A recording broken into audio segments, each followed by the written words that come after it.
Now, whenever I go and record something, and it doesn't matter what instrument I'm playing, I tend to prioritise those sort of primeval aspects of music, that being rhythm and dynamics. Those two things we've been doing for, hundreds of thousands of years. Every time you walk or you breathe or your heart goes in and out, you are creating rhythm. Dynamics, the humans are scared of really loud noises, but we have the ability also to tune into really, really quiet ones. So those two aspects for me are the numbers 1 and 2. Number 3, pitch. That's an interesting one because I'm a violinist, and if I'm playing a violin solo, of course I want to get all the notes in tune. But sometimes, and this is, endemic of violin playing itself, sometimes the notion of 12 divisions in an octave doesn't apply anymore because you've got all these different sort of subtle nuances. And actually, pitch hasn't always been this equal 12-note thing. So pitch is kind of a little bit of a grey area here. Now, what I'm going to do first is I'm going to record a drum beat. Now, let's just get into GarageBand here, acoustic drums, and I'm just going to stick an 8-beat down.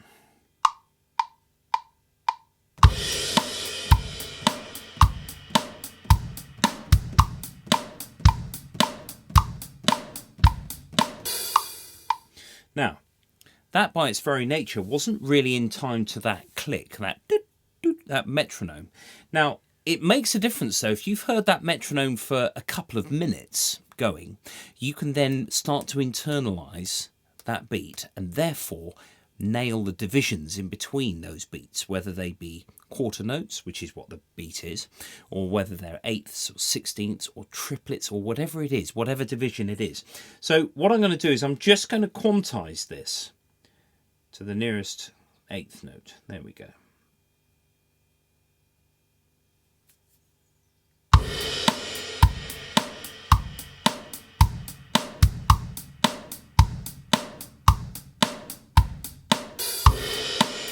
So I'm also going to switch the metronome off, so I'm just listening to those drums. Now, the first things first, if you are recording something and you're in the booth or you're in your room or wherever it is, move your body to that beat. Now, this is easier said than done if you're a sort of subconscious sort of teenager learning guitar, how to, you might feel a bit subconscious doing it.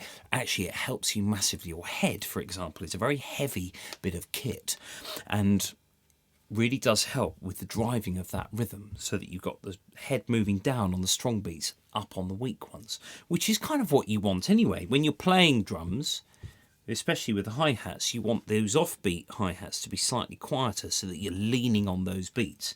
And you can go in and program this to help you. So when you are actually going to record, it does help massively to have those hi-hats a bit more divided like that. And just to save time, I'm going to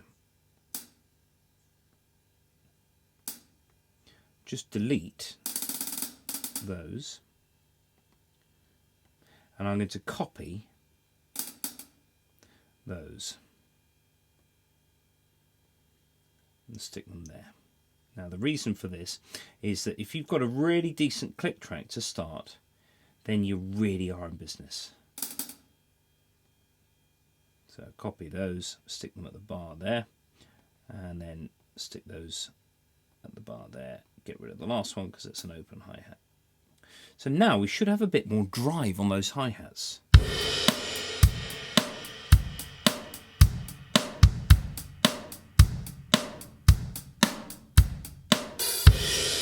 Okay, that feels a bit better. You can hear that those beats are strong and the upbeats aren't so. So what I'm going to do is I'm going to play some chords along with this. I'm going to listen to the drum beat through, just those 4 bars, and then come in on the 5th bar. It's worth, actually, when you're recording, to have a bit of click at the beginning so that you can really, from beat 1 of your tune, you can be rhythmically absolutely on it.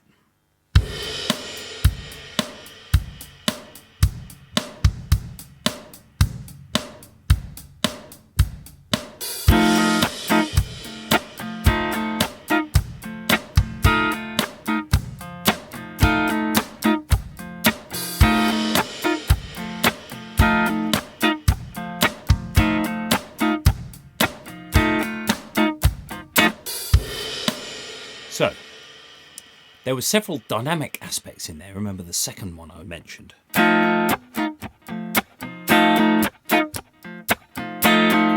Now, you get dynamics not only from the strength of what you're playing with your right hand, but also the lengths of the notes. The longer the note is, the more sound energy is produced, and therefore, the more volume. So they're both struck at with the same sort of force of the plectrum, but one is longer and therefore is more powerful. And also you can have, with guitar chords particularly,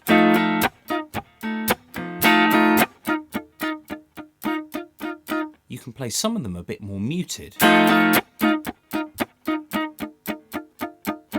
So your hand isn't actually squeezing onto the neck to produce the full held notes. Now, with general sort of rhythmic practice and just feeling what those sort of in-between bits are like, what I mean by that is the eighth notes. So you've got your normal beat like that, and then you've got the eighth notes. So you've got twice as fast as the main beat. It's a good idea to practice saying, well, I'm going to play on the fourth eighth note of every bar, because then that means you're really aware of where the beat one is.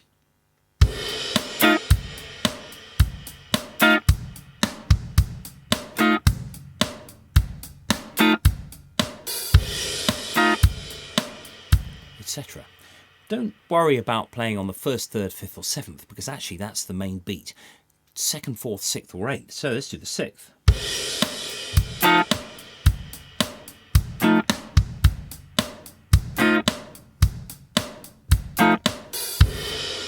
This gets more natural after you've heard that drum beat for a while and you really can feel where that sixth, eighth note is.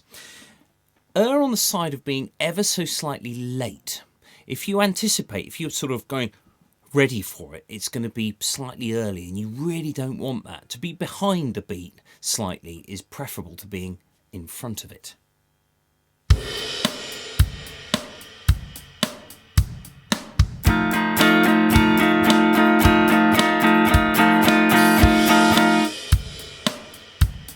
So there, I was just playing ahead of it, and it just doesn't work. Whereas if you play slightly behind it,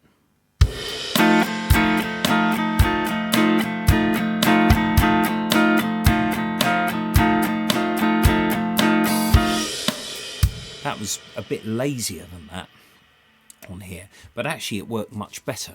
So the other thing to do is to practice on the 16th note. So once you know where your 8th notes are, it's going, okay, well, what happens between those? So between those hi-hats, you've got another beat.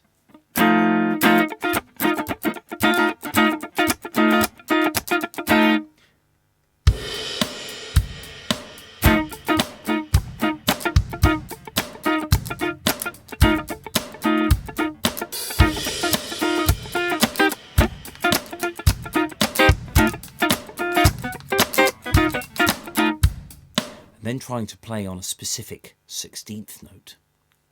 Let's try and do the last 16th note of each bar. So number 16 of 16.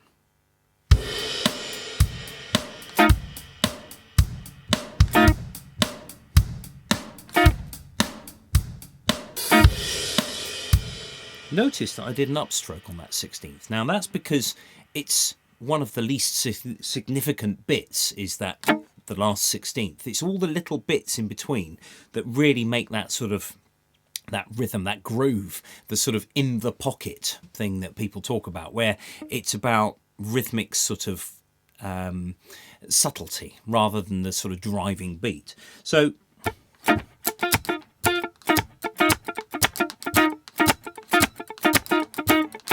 on guitar, keep that 16th note going with the plectrum, and then lift your left hand on and off to regulate the actual sound of the chord. But make the bits in between quieter. You don't want this.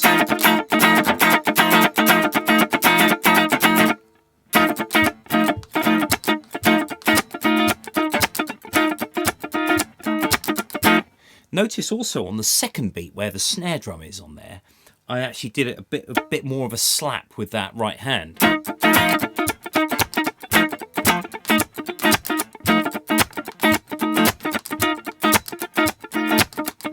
Because then it's obvious, if I'm just playing the guitar, you can hear where that snare drum is, regardless if the drums are there or not. So far we've been working at 110 beats per minute. If you slow that tempo down, things can start turning a bit more tricky. So let's try 80, or 83, okay, well, there we go.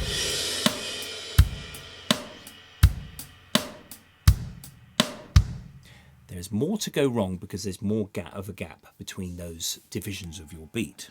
So I'm just going to listen to this drum beat through for 4 bars to try and do that same thing, that semiquavers,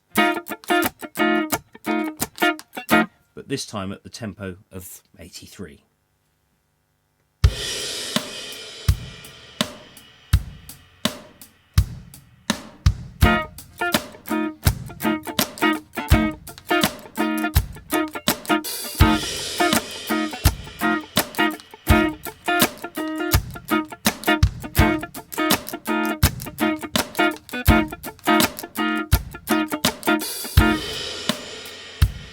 So I was constantly listening out for that drum beat. We have something called a servo, and machines have this as well. CD player has a servo to tell it how fast the disc is spinning, and if the disc is spinning too quickly, it'll send a message back saying slow down. We have exactly the same thing where you're constantly making corrections, constantly regulating what's happening. Now I'm going to slow it down even further. Now let's try 60.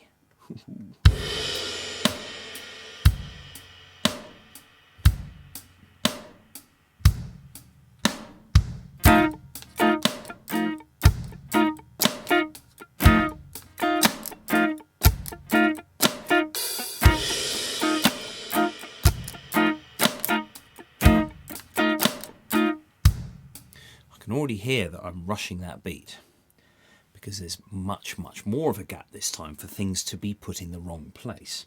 You could, however, also experiment with 30-second notes. I'm on 16th at the moment, and 30-second notes means that you can actually put in more things that will help you regulate that beat.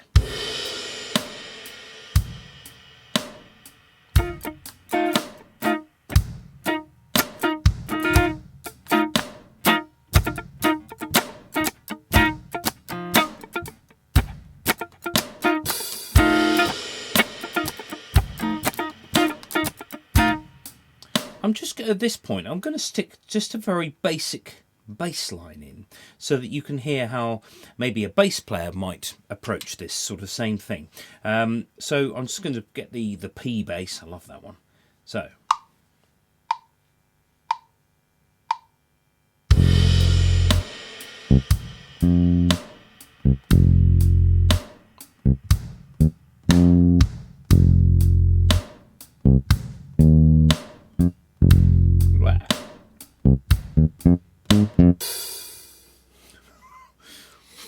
Yeah, great.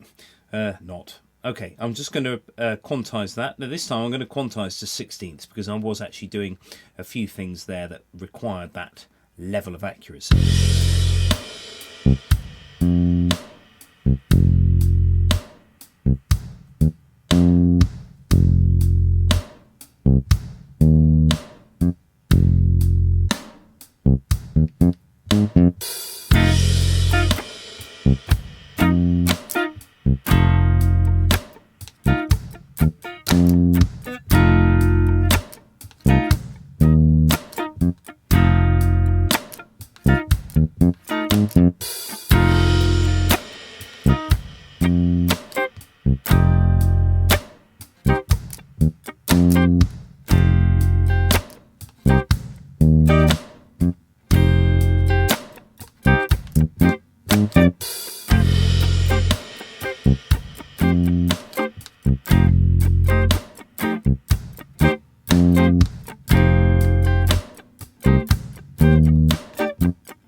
If you want to go the whole hog, try it at 40.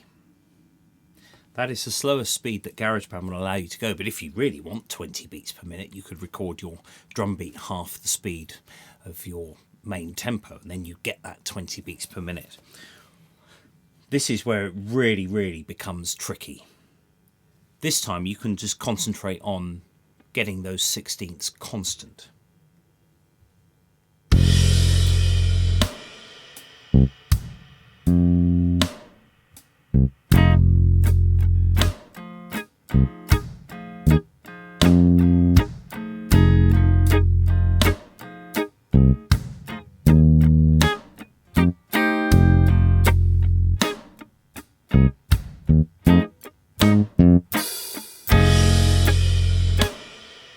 Notice how I was using all downstrokes this time on the sixteenths. Now that's to imply at this tempo that you could stick those 30-second notes back in.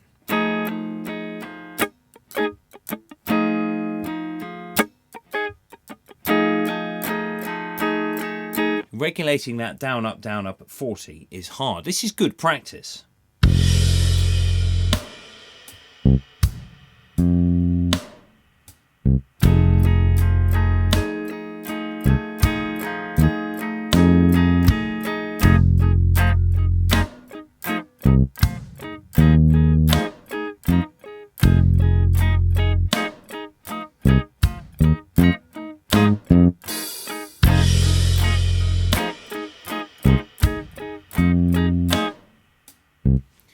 If you practice at those sort of tempos with 16th, 32nd, 8th notes, even trying to actually play just beats,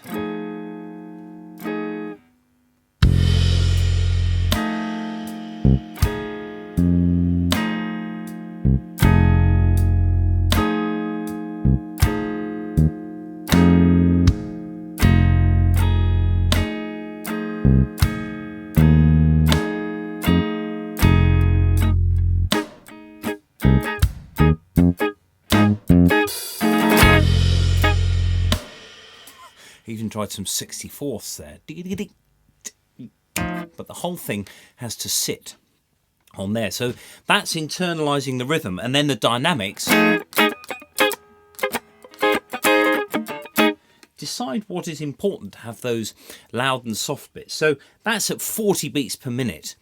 It's really hard, but extremely good practice. And when you're recording something and you've got a drummer in there, or drum machine, if it's programmed drums, just remember that everything you play, everything that's recorded will be stored forever, especially if it goes on YouTube.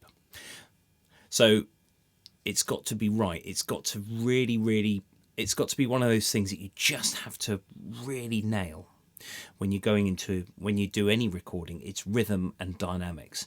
Tuning, I mean, if my guitar was slightly out of tune,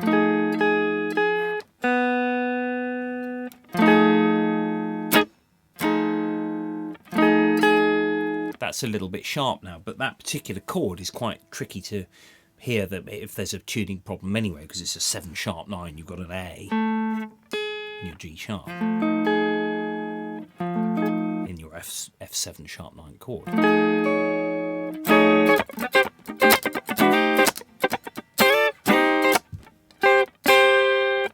I think I might have even inadvertently actually tuned my guitar properly there. The other thing to do is make sure everything, when you get in that studio, your guitar is absolutely in tune. So there we are. There's a bit about rhythm and a bit about how important I believe it is to make sure that it is absolutely right.